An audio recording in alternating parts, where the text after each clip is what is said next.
Bonsoir à tous, on va parler de politique cette semaine puisqu'on reçoit sur ce plateau Monseigneur Jacques Turc qui a coécrit ce livre avec un député extrême droite. Pourquoi les chrétiens ne peuvent pas se taire?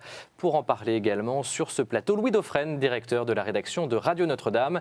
Et on reviendra ensemble sur le sondage publié par Pèlerin sur le vote des catholiques. Rendez-vous tout à l'heure dans notre dossier. Mais d'abord, on commence cette émission avec la traditionnelle semaine de prière pour l'unité des chrétiens. C'est en ce moment, vous la vivez peut-être chez vous, dans votre paroisse. Jusqu'au 25 janvier, il y a beaucoup de célébrations écuméniques un peu partout en France, comme à Lille, où vous le voyez se déroule le premier festival de l'unité organisé par les catholiques, les anglicans, les réformés ainsi que les orthodoxes russes et grecs. L'idée est de réunir par la prière un maximum de confessions chrétiennes dans différentes églises et chapelles de la ville. Hier, à Rome, Benoît XVI rappelait que l'unité ne passe ni par le pouvoir ni par la puissance, mais par l'amour et l'entraide. Direction Poitiers maintenant, où les catholiques connaissent enfin le nom de leur nouvel archevêque, bientôt un an après le départ de Monseigneur Albert Rouet, démissionnaire pour raison d'âge. C'est Monseigneur Pascal Winzer qui a été nommé par le pape sur ce siège quelque peu emblématique. Âgé de 52 ans, il fait partie des plus jeunes évêques de France et devient même le plus jeune archevêque de l'Hexagone. Cette nomination met donc fin à un suspense pour les fidèles du diocèse. Écoutez la réaction de Monseigneur Winzer. Je crois que ma nomination satisfait les Poitevins, non pas tant parce que c'est moi qui suis nommé archevêque, mais parce qu'ils attendaient depuis février dernier qu'un archevêque arrive. Ils se demandaient si à Rome on n'avait pas oublié l'archevêché de Poitiers. Ils ont vu que ce n'était pas le cas. Je connais les personnes, je connais les histoires, mais en même temps je veux garder un point de vigilance.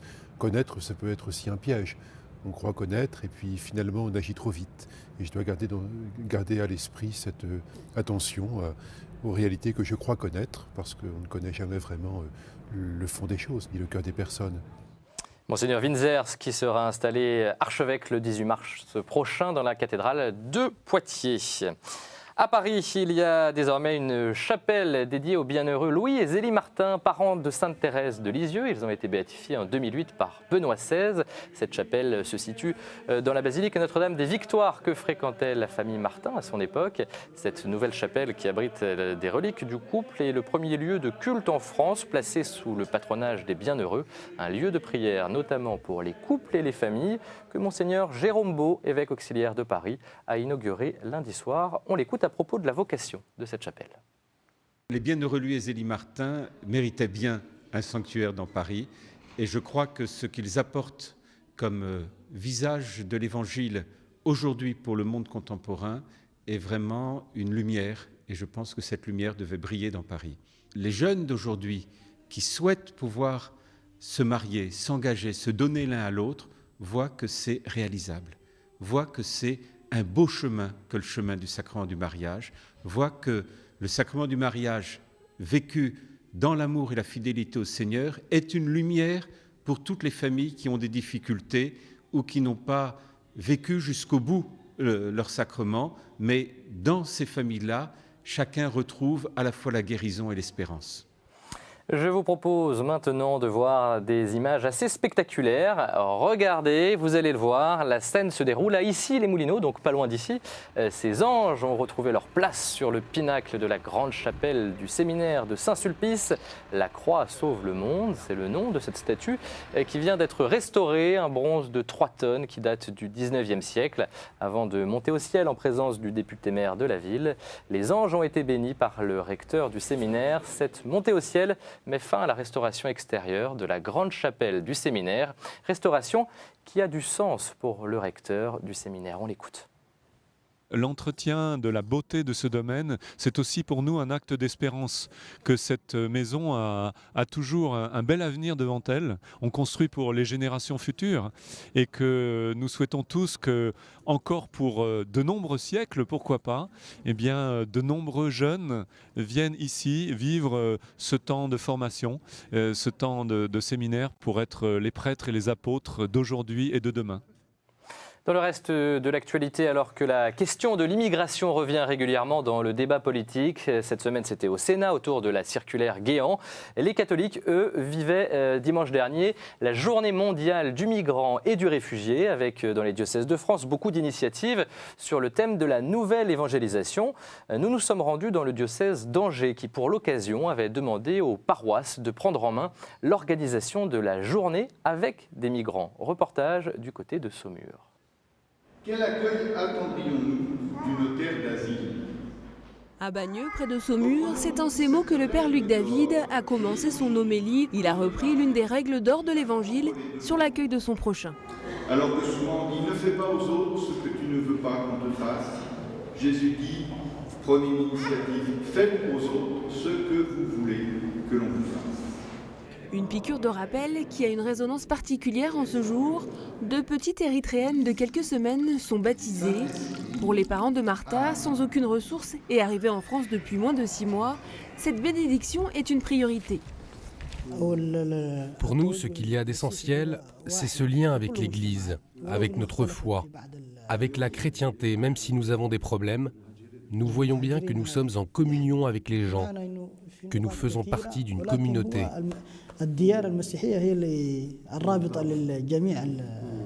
Cette journée se veut également une occasion de rencontre. Dans l'après-midi, la paroisse a invité une centaine de migrants et de paroissiens à partager des spécialités des différents pays. Érythrée, Somalie, Soudan ou encore Libye et Arménie. Parmi eux, des catholiques, des protestants et des musulmans. Ils ont choisi de dépasser leurs préjugés. Ce qui est très important, c'est que quand les migrants rencontrent des gens de Saumur, eh bien après, quand ils les voient dans la rue, c'est pas comme des bêtes curieuses ou des gens qui nous arrivent comme ça. Il y a des liens. On se dit bonjour, on continue à parler. C'est très très important pour les migrants et pour les gens aussi. Lors de cette journée, le pape Benoît XVI a d'ailleurs rappelé que les migrants ne sont pas des nombres, mais bien des hommes et des femmes. Ça ne vous a sûrement pas échappé. Hier, à l'Élysée, un sommet social a réuni les grands syndicats du pays, dont la CFTC, le syndicat chrétien. Parmi les sujets à l'ordre du jour, le logement. Il en manque de plus en plus en France. Nicolas Sarkozy a annoncé que d'ici la fin du mois, le gouvernement prendra des mesures extrêmement puissantes pour doper l'offre de logement. Voilà pour les mots. En attendant, sur le terrain, les associations sont inquiètes, notamment dans les départements les plus riches où la mixité sociale se fait de moins en moins. Exemple, dans les Hauts-de-Seine, le week-end dernier, plusieurs associations, dont le Secours catholique, ont lancé la campagne Logement 92 pour sensibiliser les citoyens et les pouvoirs publics à cette question importante. Reportage à Asnières. Ce samedi, à l'initiative de diverses associations, une dizaine de mal logés jouent une scénette pour témoigner de leur quotidien. Parmi eux, Claude. Claude a 62 ans et 10 ans de rue derrière lui. Cet ancien fonctionnaire du ministère des Affaires étrangères se retrouve du jour au lendemain sans logement, acculé par des dettes. Mais pendant 8 ans, j'ai payé 500 € par mois pour avoir droit à une chambre tout à fait sale. Pendant des années, Claude a fait la manche pour se loger dans de petits hôtels. Aujourd'hui, il a un espoir. Depuis 2 mois, il perçoit sa retraite. Environ 1 500 € mensuels, une somme qui devrait l'aider à s'en sortir. Épaulé par une association, Claude doit pourtant toujours se battre pour se loger. Il serait difficile de prendre du jour au lendemain un logement parce qu'il faut avancer de l'argent, il faut avoir un cautionnement, etc.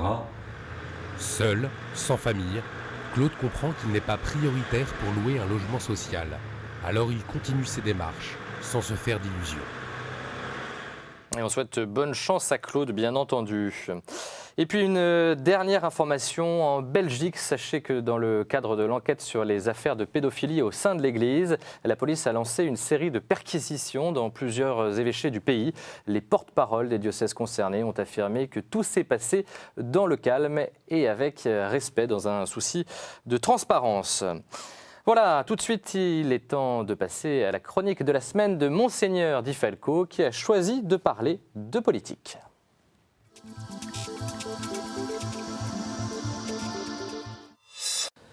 Bonjour. Il y a peu de temps, dans un taxi, le chauffeur, ayant remarqué qu'il avait affaire à un ecclésiastique, me dit « Ça ne vous ennuie pas si on ne parle pas de religion et de politique. J'aimerais bien vous poser une question. D'après vous, les chrétiens doivent-ils voter à gauche ou à droite ?» En voilà une question. Je n'ai pas répondu à sa demande, car c'est un choix qui lui appartient. En revanche, je lui ai dit que l'Évangile n'est pas un programme politique, mais qu'au nom même de l'Évangile, il y a des choix politiques auxquels les chrétiens ne peuvent adhérer.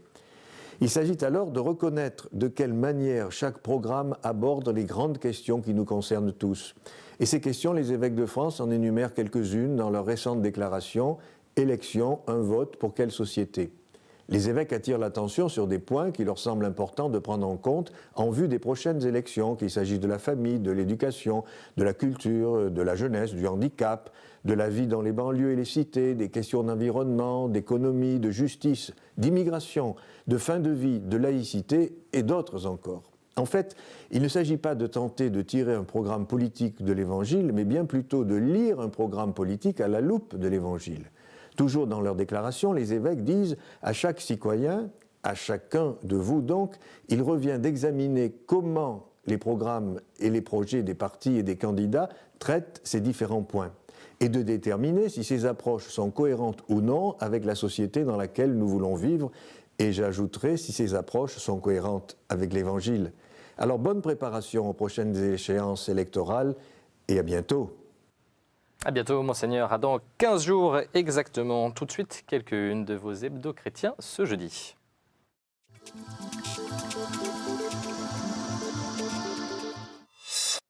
Des témoins de l'unité pour réforme à l'occasion de la semaine de prière pour l'unité des chrétiens. L'hebdo protestant évoque notamment la figure du père Maurice-René Beaupère, un acteur du rapprochement entre chrétiens ces dernières décennies.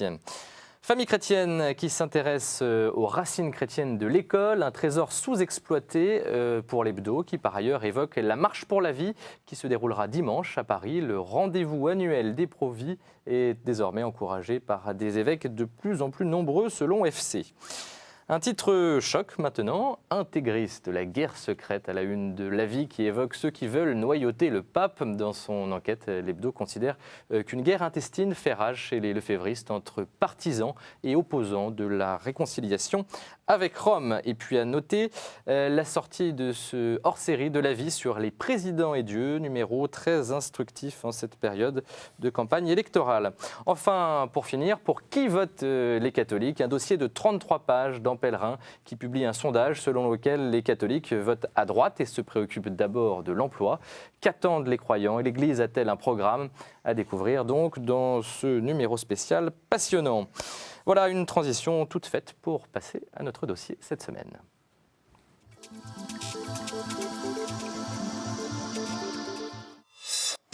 Et comme le montrent plusieurs sondages récents, Marine Le Pen, mais surtout les idées du Front National seraient en train de gagner du terrain dans l'électorat français.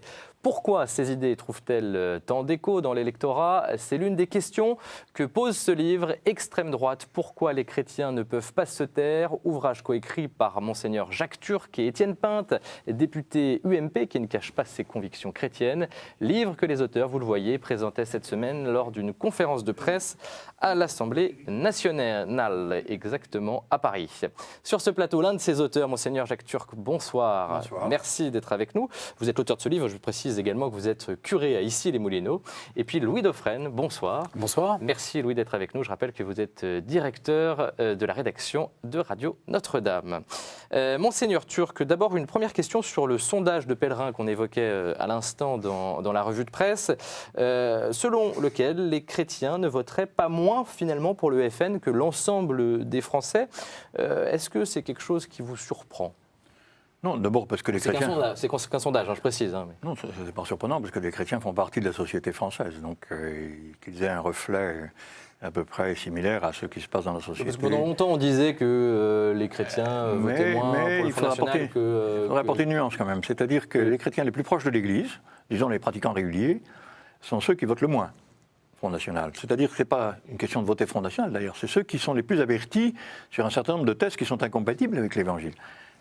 En revanche, ceux qui sont assez éloignés de l'Église, qui ne la fréquentent que de temps en temps, ceux-là surfent un peu sur les idées du Front National, parce que le Front National lui-même vient rejoindre des inquiétudes qui ne sont pas celles des chrétiens, qui sont celles de tous les habitants de notre pays.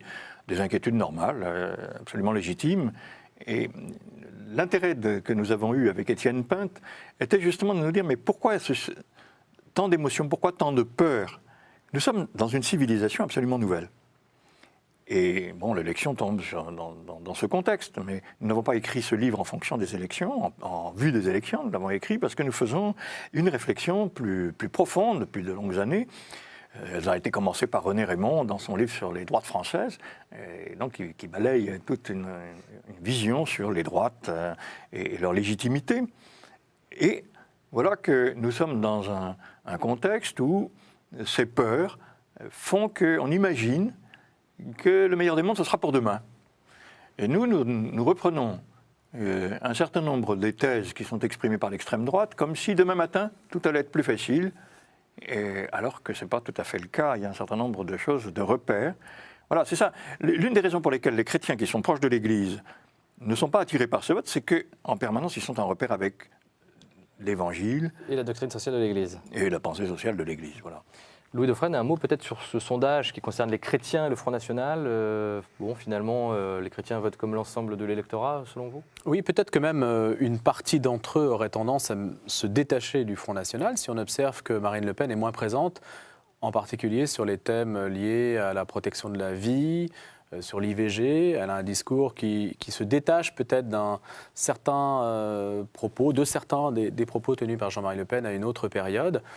Donc moi, je ne vois pas, à titre personnel, je ne vois pas les chrétiens voter davantage pour le FN, à moins de considérer vraiment les chrétiens sous forme de segmentation sociologique et d'aller voir des cibles bien particulières. Peut-être, moi, je vois un électorat de Marine Le Pen qui est beaucoup plus proche du monde ouvrier éloigné de l'Église. Alors on a dit que l'Église avait raté son rendez-vous avec la classe ouvrière au XIXe siècle. Si le divorce continuerait peut-être à travers l'étude d'Étienne Pinte et du père Jacques Turc, dans le sens où si 40% des ouvriers votent Le Pen aujourd'hui, ils sont assez loin des préoccupations de l'Église et continuent de l'être. Vous aurez l'occasion de venir d'ailleurs en parler, je le dis tout de suite, sur notre antenne mardi prochain, je crois, entre 9h et 10h, pour débattre de cette question, justement, en particulier sur ce vote catholique. Monseigneur, ce livre, alors pourquoi les chrétiens ne peuvent pas se taire? Qu'est-ce qu'ils ont à dire là sur ce terrain de l'extrême droite exactement? C'est-à-dire que, comme je vous le disais, on rentre dans une civilisation un peu nouvelle. Qu'est-ce que ça veut dire? Ça veut dire que nous n'avons plus les mêmes repères qu'autrefois. Or, quand l'extrême droite propose de revenir en arrière, il y a une sorte de déni de l'histoire, une sorte de peur de l'avancée dans l'histoire telle qu'elle est. Je prends le thème récurrent à l'extrême droite contre l'immigration. Qu'est-ce que vous voulez? Si nous ne faisons pas tous les efforts voulus, les chrétiens, mais les autres aussi, les chrétiens ont déjà une bonne part dans ces efforts, pour développer les pays du Sud qui sont très pauvres, il est normal que ceux qui ont faim dans le Sud viennent chez nous. On ne peut pas s'enfermer aujourd'hui dans une espèce de château de richesse qui fermerait la porte aux autres. Et ça, les chrétiens ont quelque chose à dire là-dessus. Eh bien, les chrétiens ont quelque chose à dire. Deuxième chose, nous sommes très attentifs à la manière dont on traite tout homme. Par exemple, il y a un des principes fondamentaux de la pensée sociale de l'Église qui est la destination universelle des biens. La destination universelle des biens fait qu'il y a une libre circulation à la fois des biens qui vont à droite à gauche et des personnes. Tout le monde a le droit de vivre là où il a décidé de vivre, de quitter sa famille, d'aller dans un autre pays et d'y revenir quand il en a envie. Bon, alors il se trouve qu'il y a un bon nombre de ces personnes qui n'ont pas ce qu'il leur faut pour vivre dans leur pays, qui viennent chez nous, ou pour se faire soigner, ou pour travailler. Ils font un certain nombre de travaux qui rapportent de l'argent à la France parce qu'ils payent des impôts, parce qu'ils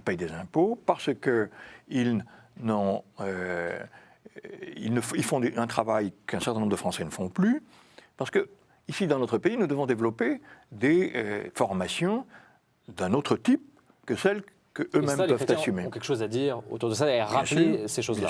Louis Dauphren, vous avez lu le livre, vous êtes d'accord avec ce que dit Monseigneur Turc? Je me permettrais d'exprimer je ne sais pas si c'est un désaccord, mais peut-être une vision un peu différente. Je ne crois pas qu'il faille confondre le caractère universel de l'Église, qui est indiscutable, et c'est certainement le positionnement le moins raciste qui puisse exister sur Terre. Hein. Ça, c'est absolument indéniable. Mais l'Église a su s'inculturer dans des visages et sur des continents différents qui font qu'à mon avis, il ne faut pas confondre ce caractère universel avec un phénomène que l'on connaît aujourd'hui qui est très fort, qui est le déracinement. Moi, je ne sais pas si la destination universelle des biens, ça veut dire que n'importe qui a le droit de voyager n'importe où. Parce que je crois que c'est plutôt source de malheur pour les gens qui sont obligés de partir, et puis que ça s'inscrit aussi, c'est là que j'apporterai ma nuance principale, ça s'inscrit aussi tout simplement dans la logique que veulent les plus riches sur cette terre. Qu'est-ce qu'ils veulent les plus riches? Ils veulent dérégulation financière, la dérégulation financière, la dérégulation des frontières, la dérégulation des mœurs, de tout en fait, pour en fait réduire en esclavage au titre du salariat mondialisé. Et je reprendrai la phrase de Raymond Lévy, qui était l'ancien PDG de Renault. Qu'est-ce que c'est la mondialisation? La mondialisation, c'est donner aux PDG français le salaire des PDG américains et aux salariés français le salaire des ouvriers chinois. Donc on met tout le monde en concurrence et finalement ça profite aux plus riches. Ça ne profite pas aux plus pauvres. La réponse de Monseigneur Turc. La première chose, j'ai épinglé le mot malheur dans ce que vous avez dit. Le malheur, ce n'est pas la conséquence, c'est la source. C'est-à-dire que parce qu'ils vivent dans une situation de malheur et que nous-mêmes, nous exploitons des richesses qui ne nous appartiennent pas dans leur propre pays, et que nous les faisons venir chez nous, comme vous le dites, pour enrichir davantage ceux qui sont riches. Mais ce sont les multinationales qui les font venir. Les multinationales, c'est vous et moi. C'est-à-dire, consommateurs, vous voulez dire? Moi, je ne crois pas. C'est tous les Français. Oui, mais moi, tous ceux qui y travaillent. Alors là, j'ai un désaccord profond. Non, je ne crois pas. Je crois qu'il y a un désaccord foncier entre l'intérêt des multinationales et l'intérêt des peuples. Hein. Il y a deux. C'est frontal comme désaccord. C'est ce que je suis en train de dire. Comme opposition. Mais c'est ce que je suis en train de dire. Vous dites que ce sont les multinationales, mais je dis simplement, je suis d'accord avec ça, que ce sont les multinationales qui travaillent et qui extraient des richesses dans un certain nombre de pays pauvres, qui ne les payent pas au taux qu'il faudrait payer, et en définitive, ce sont quand même des Français ou des Anglais ou des Américains qui travaillent dans ces pays-là. Donc nous sommes partie prenante des multinationales. Les multinationales, ce n'est pas une espèce d'anchois qui existerait je ne sais où. Oui, mais ce n'est pas démocratique. Nous subissons la loi qu'elles imposent. Je suis d'accord, ça n'est pas démocratique, donc il faudrait qu'on fasse une régulation. D'ailleurs, vous voyez tous les textes du magistère, du pape et des évêques.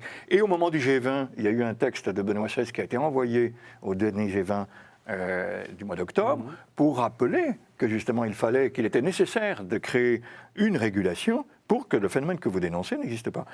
Ce que je veux dire simplement, c'est qu'à l'heure actuelle, le malheur, quand ils sont en France, n'est pas la conséquence de leur venue, mais il est à la source de leur venue. S'ils viennent, c'est parce que chez eux, ils vivent dans un état de malheur et dans une situation de malheur. Les évêques d'Afrique ne sont pas du tout d'accord que les jeunes de leur pays, les forces vives, les quittent et viennent ici chez nous. Mais là-dessus, on est tous d'accord. Et donc, ça provoque un deuxième malheur. Non seulement le déracinement dont vous parlez, avec lequel, évidemment, on ne peut pas être d'accord, avec tout ce que cela représente de souffrance, et nous en sommes témoins tous les jours, ici en France. Deuxièmement, si en plus, nous qui sommes une riche, nous ne faisons pas preuve d'humanité pour les accueillir chez nous, et leur permettre de ne pas tomber dans un second malheur qui est la précarité, qui est le manque de travail. Souvent, hein. Vous pouvez aussi, Père, les développer chez eux. Ah ben, complètement d'accord. Oui, c'est ça. Complètement d'accord. Parce que finalement, c'est la politique la plus sage. Je suis complètement d'accord. Il faut que nous impulsions cette politique auprès des gouvernants pour que nous donnions davantage. On n'en est même pas encore au 1% de ce que nous pourrions donner. Pour revenir, le temps passe vite, il nous reste 2 minutes. Pour revenir à ce livre, est-ce que, voilà, je vais poser la question un peu trivialement, mais est-ce qu'on peut être chrétien et voter Front National? Louis Dauphren. Je n'ai pas de réponse à apporter là-dessus. On aura, en revanche, je pense, c'est l'intérêt d'une radio d'offrir des débats et des éclairages différents pour éclairer sur un certain nombre de thématiques, comme vous l'avez dit d'ailleurs fort bien dans votre journal, comme l'a dit Monseigneur Di Falco, à la lumière de l'Évangile, de pouvoir analyser certains positionnements. C'est vrai que l'Église offre des outils de discernement régulièrement. Je crois que tout ce qui contribue au discernement est bon. Tout ce qui contribue au discernement est bon. Parce que chrétien, on ne peut pas voter Front National. On dit, parce que chrétien, essayez d'analyser avec rigueur ce qui est proposé par un certain nombre de candidats. On sait bien que dans aucun parti, nous allons être d'accord avec tout. Donc voilà, chacun va rester devant sa conscience. Nous apportons dans ce livre un certain nombre d'éclairages sur des positions, aussi bien dans le langage et dans la manière de les exprimer, qui sont souvent des dérisions par rapport à la démocratie, des dérisions par rapport à tous ceux qui essayent de faire quelque chose, même si ce n'est pas le nec plus ultra ce qu'ils font, ils essayent quand même de mettre la main à la pâte et de le faire. Eh bien, on dit, attendez, on ne peut pas diriger un pays avec autant de dérision sur tous les autres.